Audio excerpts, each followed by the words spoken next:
Okay so hello everyone. I hope आप सब लोग काफ़ी अच्छे होंगे अपने घर पे। यहाँ पे हम यूपीएससी प्री 2026 के लिए 50+ एलिमिनेशन टेक्निक को सीख रहे हैं। वैसे इस सीरीज में अभी तक मैंने जितने भी वीडियो बना के दिए थे वो एलिमिनेशन के थे। मैं आपको पहले बता चुका था कि जब हम 2020 का पेपर अभी सॉल्व कर रहे थे तो हमने सभी सब्जेक्ट के क्वेश्चंस देखे, हिस्ट्री को छोड़ के। हिस्ट्री एकमात्र ऐसा सब्जेक्ट है जहाँ पे तुक्के नहीं लगते, नॉलेज लगता है। और मेरा काम है मैं आपको कंप्लीट पीवाई को सॉल्व करवाऊँ। और हिस्ट्री में आने वाले समय में रिपीट होते हैं फैक्ट। हमने 2025 में देखा था कि 2025 में बहुत सारे हिस्ट्री के सवाल रिपीट हुए थे। इसके लिए मैं यहाँ पे क्या कर रहा हूँ, जो हिस्ट्री के सवाल है उनको एक बार के लिए आपको फास्ट में रिवाइज करवा लेता हूँ, ताकि फ्यूचर में अगर कोई सवाल पूछा जाता है तो वहाँ पे आप एलिमिनेट कर पाए ऑप्शंस को। ठीक है, डायरेक्ट सवाल नहीं आएगा, ऑप्शन एलिमिनेशन से पूछा जा सकता है। सवाल है 21वां, पोस्ट दे रखी है और किसके रिगार्डिंग है वो पूछा जा रहा है। औरंग क्या थे, औरंग जो पोस्ट थी वो किसके लिए थी, in-charge of the treasury of the state. सवाल ये पूछा जा रहा है कि औरंग कौन था। असल में औरंग कौन था, जो कॉइन माइंडिंग मिंटिंग होती थी, यानी कि जहाँ पे सिक्कों की ढलाई होती थी, जहाँ पे सिक्के बनते थे, उसका जो इंचार्ज होता था उसको अपन औरंग बोलते थे। बाकी जो ट्रेजरी यानी कि जो खजाने का जो इंचार्ज होता था उसको अपन दीवान बोलते थे। ये मुगल कालीन एक शब्द है, इन दोनों को आप ध्यान में रखना। बाकी एक ऑप्शन से है बन बनियान। बनियान नहीं, ये बनिया से बना होगा। ठीक है, बनिया कौन थे, ईस्ट इंडिया कंपनी का भारतीय एजेंट। जो ईस्ट इंडिया कंपनी के इंडियन जो एजेंट थे वो बनियान थे। और मिरासीदार राज्य का नामित राजस्वदाता, यानी कि designated revenue payer to the state, यानी कि जो लोग स्टेट के द्वारा जो टैक्स देने वाले लोग थे, जिनको नामित किया जाता था कि ये लोग टैक्स देंगे, उसको अपन मिरासीदार बोलते थे। तो ध्यान में रखना, औरंग कौन है, कॉइन माइंडिंग के टाइम पे जो ऑफिसर होता था वो था औरंग। इंचार्ज ऑफ ट्रेजरी उसको अपन दीवान बोलते थे। बेनियान ईस्ट इंडिया कंपनी का भारतीय एजेंट। और मिरासीदार जो designated revenue payer to the state है वो है। ठीक है, देखिए यहाँ पे अपन ज़्यादा टाइम देंगे नहीं, फास्ट में चलते हैं। ठीक है, अदरवाइज बहुत ज़्यादा क्वेश्चन है हिस्ट्री का, टाइम लग जाएगा। ऑप्शंस पूछा जा रहा है, religious history of the India consider the following statement. Option है स्थिरवादी महायान बौद्ध धर्म से संबंधित है, पर हमें पता लगाना होगा कि जो स्थिरवादी बौद्ध धर्म के जो लोग हैं वो महायान से ना होकर हीनयान से थे। ठीक है, इसको आप ध्यान में रखना। ठीक है, लोकोत्तरवादी संप्रदाय बौद्ध धर्म में महासंघिक संप्रदाय की एक शाखा है। इंग्लिश में पढ़ते हैं तो Lokottaravadi sect was the offshoot of the Mahasanghika sect of the Buddhism. ये महासंघिका सेक्ट से संबंधित है लोकोत्तरवादी, इसको आप ध्यान में रखना। The deification of the Buddha by the Mahasanghika foster by the Mahayana Buddhism. सवाल है, महासंघिका द्वारा बुद्ध के देव देवतारोपण ने महायान के बुद्ध धर्म को प्रोत्साहित किया। नहीं पता है मुझे भी इसके बारे में, बट थोड़ा पता कर सकते हैं फ्यूचर में अगर कोई भी ऑप्शन ऐसा बनता है तो आप इसका आप ध्यान में रखना कि स्थिरवादी हीनयान से है, न कि महायान से। ऑप्शंस बन सकता है। और लोकोत्तरवादी के रिगार्डिंग में सवाल आ सकता है कि जो लोकोत्तरवादी है वो महासंघिक संप्रदाय की एक शाखा है। ठीक है, सवाल पूछा जा रहा है which one of the following statement correctly explain the impact of the industrial revolution of the India during the first half of the 19th century. इसने क्या किया था, इंडस्ट्रियल रिवॉल्यूशन ने भारत का जो हैंडीक्राफ्ट इंडस्ट्री थी उसको रीन कर दिया था, उसको खराब कर दिया था। यानी कि भारत की जो दस्तकारी उद्योग को नष्ट कर दिया था औद्योगिक क्रांति ने। ठीक है, ऑप्शन नंबर क्वेश्चन नंबर 24 पढ़िए। भारत के इतिहास में निम्नलिखित घटनाओं पर विचार कीजिए। अब आपको सीरीज पता होनी चाहिए, कौन पहले आया था कौन बाद में आया था। सवाल है, देखिए अब ये देखिए, महेंद्र वर्मन, ये 2025 में एक ऑप्शन था ना, अगर आपको थोड़ा बहुत भी पता है महेंद्र वर्मन एक ऑप्शन पे था। तो ऑप्शंस रिपीट होते हैं, हमें थोड़ा बहुत पता होगा तो चीज़ें थोड़ी बेटर हो सकती हैं। सवाल पूछा जा रहा है, राजा भोज के अधीन प्रत्यारों का उदय, महेंद्र वर्मन के अधीन पल्लव सत्ता की स्थापना, पारांतर एक द्वारा छोल सत्ता की स्थापना, और गोपाल द्वारा पाल राजवंश की स्थापना। तो अब आपको यहाँ पे बहुत सारी चीजें पता चल रही है, बहुत सारे फैक्ट पता चल रहे हैं। क्या राजा भोज किससे थे, प्रत्यार से थे। और जो महेंद्र वर्मन है वो पल्लव डायनेस्टी से था। और पारंतर फर्स्ट जिसने सोल डायनेस्टी को स्थापित किया था, पारंतर फर्स्ट ने। ठीक है, अब आप ये देखिए कि किसकी सीरीज क्या है वो भी ध्यान में रखना। जो बात करेंगे सबसे पहले भारत में कौन था, वो था पल्लव डायनेस्टी। पल्लव डायनेस्टी करीब 600 के आसपास में थी। फिर बात करते हैं पाल की, पाल 750 के आसपास में। और पाल कहाँ पे है, बंगाल में। बंगाल में पाल है। पल्लव 600 के आसपास में है।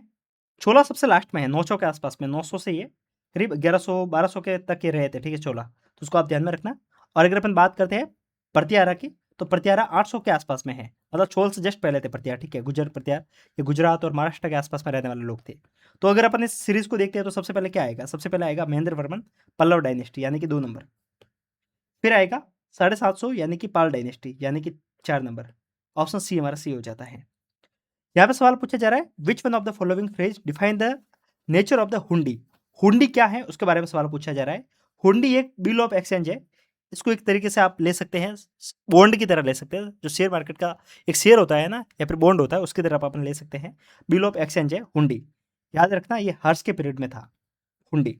हुंडी किसके रिगार्डिंग है, बिल ऑफ एक्सचेंज, ठीक है। सवाल पूछा जा रहा है गणेश देवस्कर की पुस्तक देसर कथा। अब देसर कथा में जो देसर शब्द ये किसको रिप्रेजेंट कर रहा है, सवाल ये है। पढ़ लेते हैं ऑप्शंस, कभी फ्यूचर में काम में आएंगे। इस पुस्तक ने औपनिवेशिक राज्य के द्वारा मस्तिष्क मस्तिष्क की सम्मोहन विजय के विरुद्ध चेतावनी दी। It warn against the colonial state hypnotic conquest of the mind.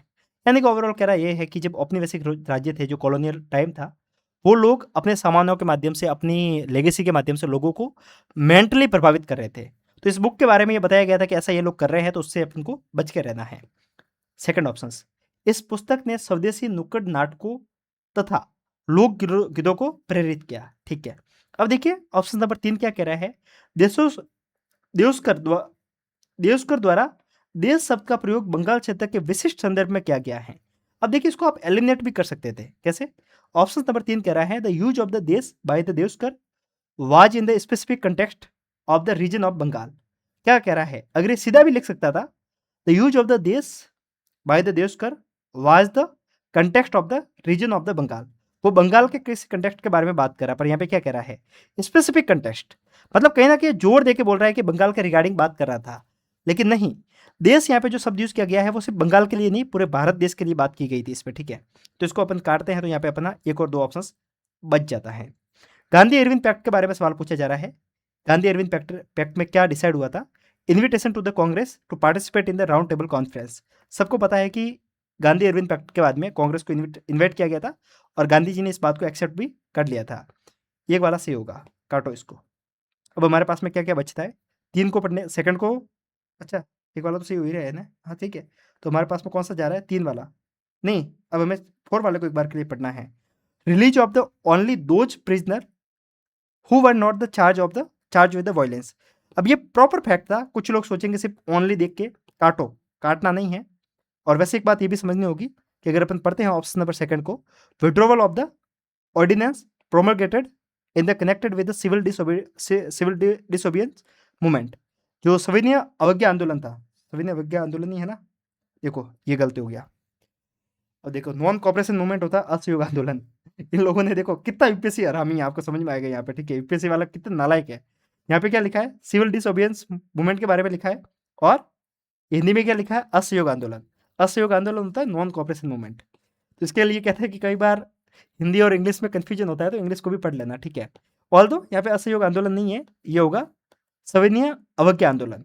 तो इसके संबंध में जारी किए गए अध्यादेशों को वापस लेने के बारे में बात की गई थी। यानी कि वैसे अपन इसको भी ले सकते हैं, असहयोग आंदोलन 1920 के आसपास का है, ठीक है। और इसके बाद में नॉन जो सविनय अवज्ञा आंदोलन है वो उसके बाद का है, और राउंड टेबल कॉन्फ्रेंस 1930 के आसपास की है। तो अपन को समझना होगा उससे भी, ठीक है। बाकी बात इसको समझना होगा कि राउंड टेबल कॉन्फ्रेंस में ये डिसाइड किया था गांधी जी ने कि हम जो आंदोलन चल रहा है उसको वापस लेंगे, और ये बात डिसाइड हो गई थी। तो ये ऑप्शन नंबर सेकंड सही है। बाकी केवल उन्हीं कैदियों को रिहाई दी जाएगी जिन पे हिंसा का अभियोग नहीं है, यानी कि जिन पे वायलेंस का आरोप नहीं है, उन सबको रिहा कर दिया जाएगा। यानी कि ओवरऑल यहाँ पे वो लोग जो पॉलिटिकल लीडर हैं, जो लोग सिर्फ लोग हड़ताल कर रहे थे, जिनको अरेस्ट किया गया था, उनको रिहा करने की बात की गई थी। क्योंकि यहाँ पे एक बात समझ में आती है भगत सिंह के बारे में। भगत सिंह को क्यों नहीं रिहा किया गया था, क्योंकि उनके ऊपर वायलेंस का आरोप था। वो उनको किसी व्यक्ति के मारने के आरोप में फांसी की सजा हुई थी। तो काफी लोग सवाल करते हैं ना कि गांधी जी ने बात क्यों नहीं की थी। गांधी जी ने बहुत कोशिश की थी भगत सिंह को बचाने की, बट करे क्या, जो हमारे देश के जाहिल गवार मूर्ख लोग होते हैं, जो ऐसे गांधी जी पे सवाल खड़े कर देते हैं। खैर हिस्ट्री में नहीं जाएंगे, अपन को क्या करना है, ऑप्शन नंबर 1 तो सही होगा, ये हमें पता है, बाकी को काटना है, और ये भी सही होगा। सिर्फ गलत हो रहा है वो हो रहा है ऑप्शन नंबर 3, पुलिस की ज्यादतियों की जांच के करने हेतु गांधी जी की सुझाव की स्वीकृति। अब ऐसी कोई बात हुई भी नहीं थी, ना हमने हिस्ट्री में ऐसा पढ़ा है, तो इसको काटना है। एक और बात, ये चीज़ मैंने इस बार 25 में भी नोटिस की और इस बार भी नोटिस की कि हिस्ट्री में जब भी 4 ऑप्शंस आ रहे हैं कुछ इस तरीके से और ऑप्शंस की फॉर्मेट कुछ इस तरीके से हो रही है, ध्यान रखना 3 ऑप्शंस ही सही होते हैं, चारों के चारों सही नहीं होते हैं। ये सवाल पूछा गया था इस बार राजा राम मोहन राय के रिगार्डिंग, राजा राम मोहन राय ने असहयोग आंदोलन के रिगार्डिंग ही सवाल किया गया था 25 में। पूछा गया था कि नॉन कोऑपरेशन मूवमेंट में क्या-क्या डिसाइड हुआ था? तो वहाँ पे एक ऑप्शन था वो नहीं था, 3 ऑप्शंस ही सही थे। 25 में पूछा गया था। तो इसके लिए कह रहा हूँ कि हमें थोड़ा बहुत पीवाईक्यू से समझ में आता है कि कैसे अपन को क्वेश्चंस अटेम्प्ट करने हैं। ये क्वेश्चंस मैं आपको ऑलरेडी बता चुका हूँ। विटाल विध्यंसक पत्रिका के बारे में सवाल है, किसने निकाली थी? तो इसका आंसर है गोपाल बाबा वलंगकर। इसका सीधा सा मैंने तुक्का बताया था कि जब भी किसी ऑप्शंस में एक ऑप्शन सबसे अलग आए, बाकी सारे जाने-माने हो, तो जो सबसे अलग है उसके ऊपर आप टिक मार देना। सेम इसी बेस पे आपको 2024 में भी क्वेश्चंस देखने को मिल जाएगा, 23 में भी क्वेश्चंस देखने को मिल जाएगा। मैं 23 वाला पेपर सॉल्व करवाऊँगा ना, तब मैं आपको स्ट्रिक पे कम से कम 3 से 4 सवाल सही करवाऊँगा, ठीक है? बाकी ये मैं आपको ऑलरेडी करवा चुका हूँ। कुलियावाप और द्रोणवाप क्या है? ये भूमाप यानी कि मेजरमेंट ऑफ द लैंड के रिगार्डिंग 2 शब्द थे, कुलियावाप एंड द्रोणावाप।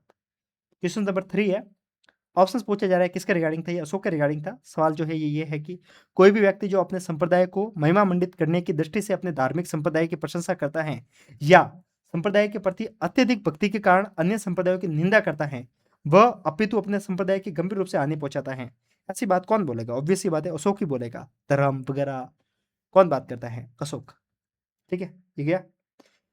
अब सवाल पूछा है, भारतीय सांस्कृतिक इतिहास के संदर्भ में पारमिता शब्द का सही विवरण निम्नलिखित में से क्या है? अब यहाँ पे देखिए अपन को थोड़ा बहुत लॉजिक यूज करना पड़ेगा। पारमिता क्या है? अब ये देखना है कि यूपीएससी में जो बुद्धिज्म है ना, वो यूपीएससी का फेवरेट टॉपिक है। अगर किसी ऑप्शंस में बुद्धिज्म के रिगार्डिंग कोई भी ऑप्शंस होता है तो उसको टिक मारना। जैसे कि ये ऑप्शंस क्या है? Perfection whose attended lead to the bodhisattva path, Buddhism से रिलेटेड है, टिक मार दो। In the context of the Indian history, Rakhmabai case 1884 किससे रिलेटेड है? ये ऑप्शंस, इस क्वेश्चंस को मैं ऑलरेडी शॉर्ट वीडियो में करवा चुका हूँ, फिर से बता देता हूँ बता देता हूँ। जो मैं आपको पहले बताया हूँ ना, ओड इवन, यानी कि 2 ऑप्शंस एक जैसे हैं और एक ऑप्शंस ओड हैं, तो उसको आप काटो। रखमाबाई के बारे में हमें नहीं पता है, पर ऑप्शंस देखिए क्या है? Women's right to gain education, age of consent and restitution to the restitution of the conjugal right. Conjugal right का मतलब ये होता है कंसेंट देना। ओवरऑल कंसेंट के रिगार्डिंग अपन बात कर सकते हैं। लाइक शादी के बाद भी अपने पति के साथ में जो दाम्पत्य राइट होते हैं उसके बारे में बात कहीं ना कहीं की जा रही है, ठीक है। पर अपन को यहाँ पर लॉजिक क्या देखना है वो समझिए। ये बात किसके कर रहा है? वुमन के एजुकेशन के रिगार्डिंग। और बाकी ये बात किसकी कर रहा है? शादी के बाद की। कंसेंट कब देंगे? कोई व्यक्ति शादी करेगा तब। जैसे कि एक बार देखिए, आप हिंदी में पढ़ते हैं तो ये देखिए, सहमति की आयु और दाम्पत्य अधिकारों का प्रतिस्थापन। अब आप ये देखिए कि ये जो भी लेडी थी इनके बारे में हमें नहीं पता है, पर इतना पता है कि ये ऑप्शन सबसे अलग है और ये दोनों एक साथ में हैं, तो उस बेस पे अपन सेकंड और 3 के साथ में जा सकते थे। अब ये देखिए कि निम्नलिखित में से किस कारण से भारत में 20वीं शताब्दी के में नील की खेती का ह्रास हुआ? इसके रिगार्डिंग ही सवाल एक पूछा गया था ऑलरेडी पहले, जहाँ पे हमें पूछा गया था कि औद्योगिक क्रांति का क्या नुकसान था। तो वही सेम है कि इससे क्या हुआ था? नई खोज के कारण विश्व बाजार में इसका अलाभकर होना, ये सही था, ठीक है। अब ऑप्शंस देखिए, वेलेजरी स्टेब्लिश, वेलेजरी वेलेजरी ने कलकत्ता में फोर्ट विलियम कॉलेज की स्थापना के लिए क्या किया था? की थी, क्यों की थी, वो सवाल पूछ रहा है। Wellesley establish the Fort William College at the Calcutta because. अब देखिए, आपको यहाँ पे थोड़ा लॉजिक यूज करेंगे तो आप ऑप्शन तक पहुंच सकते हैं। He was asked by the board of the director at the London to do so, यानी कि लंदन में बैठे जो बोर्ड ऑफ डायरेक्टर है उन्होंने बोला था ऐसा करने के लिए, इसलिए उसने ऐसा किया था। इसका कुछ सेंस मिल रहा है? नहीं। एक बार सी को पढ़िए। He wanted to provide William Cadley and his associate with the employment, यानी कि वो अपने जो एसोसिएट थे उनको एम्प्लॉयमेंट देने के लिए उसने कॉलेज की स्थापना की थी। लॉजिक लग रहा है आपको कि कोई व्यक्ति अपने एम्प्लॉय को रोजगार देने के लिए कॉलेज खोल रहा है? यार कोई सेंस नहीं है इसका। अब हमारे पास में बी और डी बचता है, इन दोनों में से कोई भी एक तुक्का लगाना था तो आप लगा सकते थे। वैसे इसमें क्या था? He wanted to revive inherent in the original oriental learning in India, यानी कि जो भारतीय शिक्षा है उसको वो भारत फिर से रिवाइव करना चाह रहा था। आपको लग रहा है कि ये जो हरामजादे अंग्रेज थे ये इतने सही थे? ये बिल्कुल ही नालायक लोग थे। आपको लग रहा है कि भारतीय शिक्षा के लिए कुछ काम करेंगे? बिल्कुल भी नहीं। और डी वाला ऑप्शन क्या है? He wanted to train British civilian for the administrative purpose in India. वो ब्रिटिश लोगों को ट्रेन करने के लिए कर रहा था। तो अंग्रेज लोग अपने फायदे के लिए काम कर रहे थे, तो अपन डी के साथ में जा सकते हैं। थोड़ा बहुत लॉजिक लगाते तो आंसर तक पहुंचा जा सकता था। With reference to the history of the Ulgulan और द ग्रेट टुमल्ट, ये क्या होगा? टुमुल्ट, टुमुल्ट, टुमुल्ट ही है ना? हाँ। उलगुलार अथवा महान उपद्रव निम्नलिखित में से किस घटना का विवरण था? महान उपद्रव कह रहा है, ठीक है। अगर अपन बात करते हैं 1857 की क्रांति, ये बहुत खतरनाक हुआ था, पर इसको अपन उपद्रव के रूप में नहीं मानते हैं, ये क्रांति के रूप में था, ठीक है। उपद्रव का मतलब क्या होता है? कुछ लोग डायरेक्टली सत्ता के खिलाफ आ जाते हैं, और उनका काम, वो क्यों कर रहे हैं उपद्रव? तो उनका इंटेंशन क्या है? सरकार, सत्ता को उखाड़ फेंकना। लेकिन क्रांति का मतलब क्या होता है? क्रांति और युद्ध में फर्क क्या है, समझो इस बात को। जो क्रांति होती है ना, क्रांति मैंने सही लिखा है क्या? क्रांति ऐसे होता है ना, कैसे होता है? ठीक है, क्रांति यही है। क्रांति का काम ये होता है कि जो स्टेब्लिश सत्ता है ना, उसको हटाकर खुद की नई सत्ता को स्थापना करना। क्रांति क्यों हुई थी 1857 की? 1857 का जो रिवोल्ट हुआ था, उसका मेन इंटेंशन क्या था? अंग्रेजों को उखाड़ फेंकना और खुद को वापस से स्टेब्लिश करना, अपनी राज सत्ता को वापस से स्टेब्लिश करना। यानी कि वो सत्ता को उखाड़ फेंक के खुद को वापस से सत्ता में लाने की बात कर रहे हैं। तो ये उपद्रव तो नहीं था, ये क्रांति थी। तो इसको तो काटो, ठीक है। अब ये देखिए 1859 से 60 में नील का विद्रोह, इसको भी काटो, वो भी उपद्रव नहीं था, किसान लोग कर रहे थे। उपद्रव कौन कर सकते हैं? जो लोग ट्राइबल हैं, वो लोग उपद्रव कर सकते हैं, ठीक है, क्योंकि वो लोग जब क्रांति करेंगे, तो वो जब विद्रोह करेंगे तब उखाड़ फेंकेंगे किसी को भी, ठीक है। अब ये देखिए ऑप्शन नंबर बी क्या है? 1921 में महिपाला विद्रोह, और 1899 से 1900 के बीच में बिरसा मुंडा का विद्रोह। तो इसका ऑप्शन डी था, बिरसा मुंडा का जो रिवोल्ट था वो था। वैसे आपको मपिला रिबेलियन है उसके बारे में पता होना चाहिए, 1921 की घटना है। मपिला है वो मालाबार के रूप में जाना जाता है, यानी कि केरल की एक घटना थी। केरल के अरब ट्रेडर थे, उन्होंने ये विद्रोह किया था, ठीक है। और किसके खिलाफ किया था वो समझिए। जो महिपला रिबेलियन के रिगार्डिंग अगर फ्यूचर में सवाल आता है तो ध्यान में रखना कि केरल के जो मुस्लिम व्यापारी थे, उन्होंने हिंदुओं और अंग्रेजों के खिलाफ विद्रोह किया था, और हजारों हिंदुओं को मार दिया था इन्होंने, ठीक है। क्योंकि ये बता रहे थे कि अंग्रेज इनके ऊपर बहुत ज़्यादा जुल्म कर रहे हैं, और हिंदू जो लैंडलॉर्ड है, यानी कि जो जमींदार हैं, वो लोग भी जुल्म कर रहे हैं। इसके कारण इन्होंने बहुत भयंकर रूप से एक तरह से कह सकते हैं कि रिलीजियस विद्रोह किया था, और रिलीजियस रूप से बहुत ज़्यादा नुकसान भी हुआ था उस समय, ठीक है। इस घटना के बारे में पता रखना। सवाल पूछा जा रहा है, कुछ स्कॉलर के रिगार्डिंग सवाल पूछा जा रहा है। पाणिनि के रिगार्डिंग सवाल है कि Panini is associated with the Pushyamitra Shunga. पता होना चाहिए कि पाणिनि मौर्य पीरियड से पहले के थे, बहुत पहले के थे, क्योंकि इन्होंने संस्कृत की व्याकरण भी लिखी थी, अष्टाध्यायी करके एक बुक भी लिखी थी। तो पता होना चाहिए कि बहुत पहले के थे ये, ठीक है। पाणिनि के बारे में एटलीस्ट पता होना चाहिए कि ये 1 BC से पहले के थे, ठीक है, 0 BC के पहले के हैं। फिर पूछा है अमर सिम्हा के बारे में। Amar Simha is associated with the Harshavardhana. वैसे अपन सिर्फ एक को भी काट देते हैं ना, तो भी अपन 50-50 प्लस पे आ सकते थे। वैसे अगर होता तो अपन में इसके साथ में जाता, पर ये भी गलत हो रहा है, ठीक है, क्योंकि अमर सिम्हा हर्षवर्धन के समय के नहीं है, चंद्रगुप्ता सेकंड के समय के हैं, और कालिदासा चंद्रगुप्ता सेकंड के समय के हैं, ये मैं पता है। तो सी हमारा सही हो जाता है। और फिर कोई हिस्ट्री का सवाल बचता है क्या? ठीक है, हमारे हिस्ट्री के सवाल यहाँ पे खत्म हो जाते हैं।